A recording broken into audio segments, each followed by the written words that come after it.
Hey, what is going on, guys? It's Little Bigness here, and I am bringing you our Week 7 prep for the UPA, and a lot of you may have been wondering, like, where's the battle last week? I was battling Solax, and Solax had to forfeit. He has some IRL stuff going on right now, so he can't exactly be in the match. I'm sorry, I'm kind of moving my desk.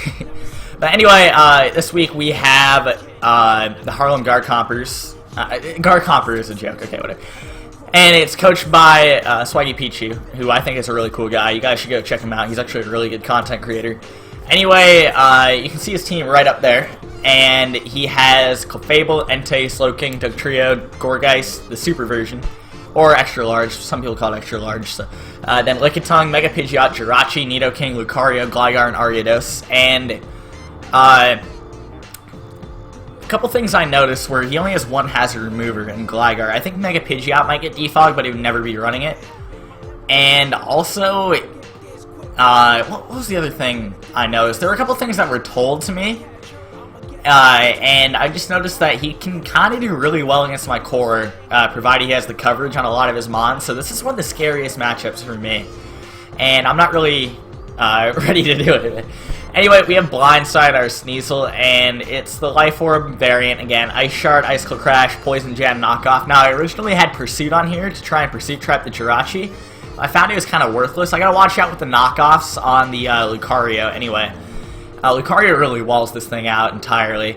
And then, some of you may be wondering why I'm going with Poison Jab over Low Kick if I'm really worried about the Lucario, and that's because Clefable is a threat. And I don't want that Clefable getting set up, and it might try and set up on my Sneasel. So I gotta just try and play with that, try and get that Clefable. And if it's unaware, then, you know, it can't really do too much, you know. And I can poison it with the Poison Jab too, which is a great thing. So then our next member, we have Lost World, our Milotic. And now here I have a spread where I can survive, I think, 4... Sacred Fire, or I can survive 3 Sacred Fires from Entei, and I get 4 hit KO'd. And that's why I'm running the Marvel Scale. I want to get the boost off of a Sacred Fire. This is what I'm going to be switching in on Entei all the time. And then I've got Scald, Ice Beam, Recover, Mirror Coat. Recover is just for that recovery, you know. Mirror Coat, the reason why I have that is because I can bop so many things on his team and just Mirror Coat them, get them out of the way. Fable, Slowking, Mega Pidgeot, Nidoking, possibly Lucario, possibly Jirachi. It's just so good, you know. I think Mirror Coat can really catch him off guard this week, so I like it a lot. Scald Ice Beam just for that coverage. Hopefully I can get some burns on some things. And, yeah, I mean, I'm just really confident with the Milotic this week. I could run Toxic, but he has so many Poison and Steel types that it's not worth it. And then he even has, like, Magic Guard mons. It's not a good idea to run Toxic. So then I have George Bush, the Ferrothorn. I've thought about putting Thunder Wave on it, and that might be a last-minute switch I make. But anyway, right now I have Gyro Ball, Spikes, Leech Seed, and Stealth Rock. Now, I have the Rocky Helmet because I want to switch in, and since Lucario is a big threat of mine, maybe it'll be Extreme Speeding, Bullet Punching, any of that stuff. And then I can switch in on that and make it take a lot of damage. And the music might be high, and I'm really sorry about that right now. Don't really want that volume level getting too bad. But then I'm going to take advantage of his lack of hazard removal and just have Stealth Rock and Spikes going up. Spikes do a lot of work to his team. Stealth Rocks are always good, especially against things like Entei and Mega Pidgeot. So I want them up a lot. And that's just really to wear his team down. I think Spikes is what I'll probably prefer to be putting up, but Rocks are there too. So I'm going to have to weigh out those options at some point. And it's really just going to be Ferrothorn, it's just going to be wearing down the team. That's all it's really here to do. Especially the physical attackers. So anyway, we have Bad Acne, the Espeon, and it's got Psychic, Light Screen, Reflect, and Shadow Ball. Psychic and Shadow Ball basically hit everything on the team for at least neutral damage. So that's why I have that. And I have Light Screen and Reflect. And you'll see why I have that later. But it's always just never bad to get defenses, and it can throw people off guard because they didn't calc with the screens in mind. And it just ruins all their calcs and stuff when they're in the battle. So I think screens can be really useful. And since he has a lot of physical attackers compared to special attackers, I'm going to prefer sending up Reflect for sure. But some of his bigger threats might be special. But they can be either physical or special, and that's what makes it even scarier. But yeah, I just really want to set up these screens. That's a big thing that I want to do. And then we have not Arcanine the Flareon. Now I calc this thing. This thing is going to put in an insane amount of work. Nothing can switch into this thing and get 3-hit KO'd. Everything will get 2-hit KO'd, so nothing can switch into it. Except for a fully physically defensive Slowking. So if he doesn't bring Slowking, I'm made. And then the reason why I have Superpower, there's no real reason. I just have it to have it, really. Maybe to hit Entei a bit harder or something like that. But there's no real other good move to put there. Then I have Quick Attack just for the priority. But yeah, I'm really just going to be Flare Blitzing away. That's what I'm going to be doing with this thing. That's all I can really do. It's a big wall breaker here, and hopefully I can just make him make bad decisions and get a lot of his threats out of the way. So then we have our final team member, and it's Carlyssian the Lando. Or Calrissian. I always say Carlyssian, but... Earthquake, Swords Dance, Stone Edge, Rock Polish. I'm Double Dance. I want to get behind screens and do that. And then I think the reason why I have 8 in defense, it's so I don't get, like, I think it's so I don't get 2-hit KO'd by close combat from Lucario or something like that. Or I can switch into Lucario with this Lando, so that may be something I'm doing. But if I can get that late game sweep going with, like, Swords Dance and Rock Polish, I'm going to be taking advantage of that. I'm going to prefer Rock Polish, even though his team isn't that fast. But that's just because I don't really see much of a need to SD, because I can hit a lot of stuff on his team. I'll only SD when the Clefable's there, but I know since he likes to run offensive Clefable, actually, I can probably just, you know, switch out and expect what's coming. And I'm really not sure what this Clefable is going to be running, because if it has the right moveset, it can break down my core. I'm guessing I'll have Moonblast for the Mega Altaria, Ice Beam for the Lando, Flamethrower for the Ferrothorn, and I'm guessing it might not have anything for Milotic.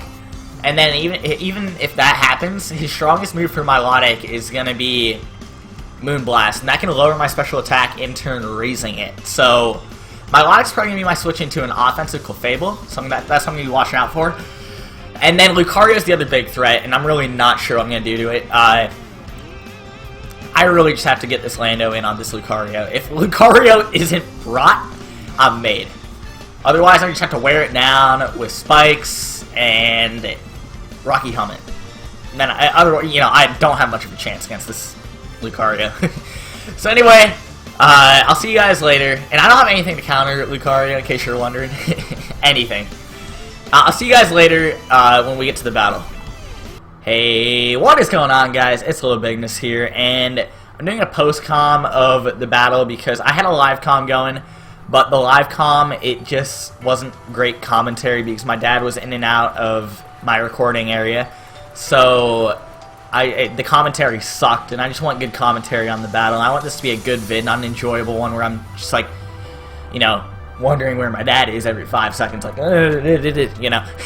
So anyway, let's get right into this. So I'll let off with Milotic. I was wondering about this lead matchup for a while, but I found it could probably take any hit, so let's just make it a lead.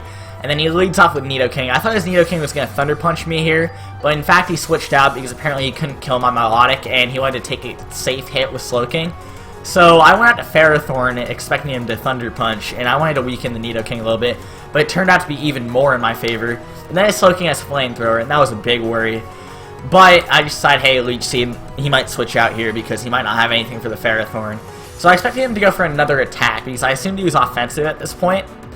And he went for an Ice Beam here as I switched out into my Milotic because I figured it could take any hit from this thing.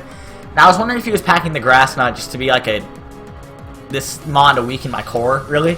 So then he does have the Grass Knot. I'm like, you know what, we're going to do it. We're going to Mirror Coat right now. I thought about Mirror Coating play 1 too, but then I got so much damage onto the Slowking. It was so nice. I was like, hey, I can just put hazards up or weaken it. I can kill it so easily, you know. So then he switches out with the Slowking, and he went into Jirachi here, and I didn't really understand this switch. I was thinking maybe he wants to get a U-turn off or something like that, but then I recover, and he's clearly not in the range to kill me. So I decided, hey, let's Scald. It's a pretty safe play. And he switches into Lucario. I really didn't understand this one too well. I thought he might go back into Slowking. But then I Scald and I get the burn, which is really nice. And this was a big threat to my team, just kind of done here. Lucario, it really was able to sweep my team. So then he went for the Sword Stance just in a last-ditch effort, hoping maybe I might switch out or something. And as Lucario goes down, which was really nice, that burn, it was so lucky, and I'm not going to say sorry for it because I don't say sorry for hacks, it's just part of the game. But that was huge.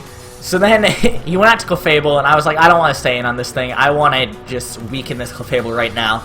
So I went out to my Flareon, not Arcanine, and I was like, a Flare Blitz can do a huge chunk to this thing. So I Flare Blitz away, and he decided to take the Flare Blitz. He'd switch into Gligar, and I do go for the Flare Blitz. I get a crit, but I think I would have 2-hit KO'd it because he was max HP and max speed. That's what he told me after the battle. So I didn't want to stay in because I thought this Gligar might outspeed me, and it turned out it did, actually. Then he Earthquakes, gets a crit on me. That didn't really matter too much, though. I wasn't really worried about that. So then here, I saw the Scald play as a pretty safe one. And then he Toxics, and I was just like, you know what, whatever. Let's Scald it. Let's kill it. And I get a defense boost, at least, you know. Maybe if the Nidoking's physical or the Jirachi's physical, I can do a lot better. And then right here, I forget what he switched down to. I think he switched into Jirachi. Yeah, he switched into Jirachi because he thought I'd be in range of a Thunderbolt, so he went for that. And he only did 40%. He was Life Orb Jirachi, which I didn't expect at all. I expected possible special Jirachi. Now I Scald and I get another burn. Not too big because it's a special Jirachi, but still matters, of course. And then right here, I thought he was just going to go for the Thunderbolt and kill. But then I decided, you know what, let's switch into Lando. It's a really safe switch right here. And the Jirachi went for a Psychic, and that did a lot. He made the right play on going for the Psychic. I can't believe I didn't expect that. Now, that's just really sloppy play by me right there, to be completely honest. I was like, I can't have this Lando be weak and Nick can sweep at the end of the game. So I said, let's go into Espeon. I'm expecting another Psychic to come. And he Doom Desires. I didn't even know what Doom Desire did, but it's like a stronger Future Sight that's Steel type. So then I was in here and I was like, you know what, let's set up a Light Screen. The Jirachi won't be able to do much to me. It's just going to do something at the last second to try and get as much damage off as it could. So I had a free Light Screen right there. It turned out the rest of his mods were special, so he was huge. I thought about going for the Reflect, and that would have been a really bad play. And then Clefable comes back in, and I decide I gotta go back into Flareon, because Flareon can wall break the shit out of anything that comes in. It even kills its Slowking after its Regenerator health comes back, so he goes into Nidoking, and I just decide, hey, let's take this Doom Desire, but he made a good play on going into Nidoking, made a really good play. Now, I expected an Earth Power to come, but I really wasn't sure, so I went into Lando, and that probably wasn't the best play looking back at it, because he could have hit me with an Ice Beam and killed me, and Lando was really effective in the end of the battle, so not really sure if that was the best. So then he switches out the Nidoking, scared of probably a Scarf Lando, because I actually didn't outspeed a max speed Nidoking, so I decided, hey, let's go for the Rock Polish here. That's going to be a big deal. Now I EQ. I feel like that might have been a roll, but he didn't have any defense investment, so I'm not exactly sure. And then the Clef comes in, and if it doesn't have Ice Beam, I'm made. And I decided, you know what, let's risk it. Let's go for the Sword Stance. And he Moonlights because he didn't want to take damage, but I was like, this is huge. Now I can just get out of this safely. So then he takes the Earthquake, and he Moonblasts me, and that didn't do much at all. So then now I have to Earthquake again. I don't really have any choice. I'm set up. And that was a roll that I hit there, which I got really lucky on. He almost got the kill on me. And he almost made this not be a 6-0. And now he has to go into his Nidoking, and unfortunately he has to die and get 6-0'd. This shouldn't have been a 6-0. I think when I burned that Lucario, that shifted the whole battle. I think he still could have made certain plays to shift it back to a potential like 4-0 maybe, but if Lucario stayed in, it could have been a 3 or 2-0. I'm serious. Lucario was that big of a threat. So, great battle to Caleb, and that wasn't a 6-0 worthy battle, but I do think I played pretty well. Got lucky with a couple Scald burns. Milotic definitely came through clutch in this battle, as well as Lando, even Flareon. Espeon with the screen. Sneasel never came out, and Ferrothorn kind of just got hit by a flamethrower, but hey, I'm really happy with how that battle turned out for me, because I was really stressed about this battle. I'm not sure if you could tell in the team building, but I was like, I have nothing for this Lucario. Clefable's always a huge threat. Nidoking, Jirachi, Slowking, Gligar. Those are my 6 biggest threats, and you brought all of them, but somehow I got a 6-0. I was shocked. So anyway, I'll see you guys when we get to the Week 8 battle, and it's going to be another really scary battle, because this guy's been prepping for me for like 4 weeks.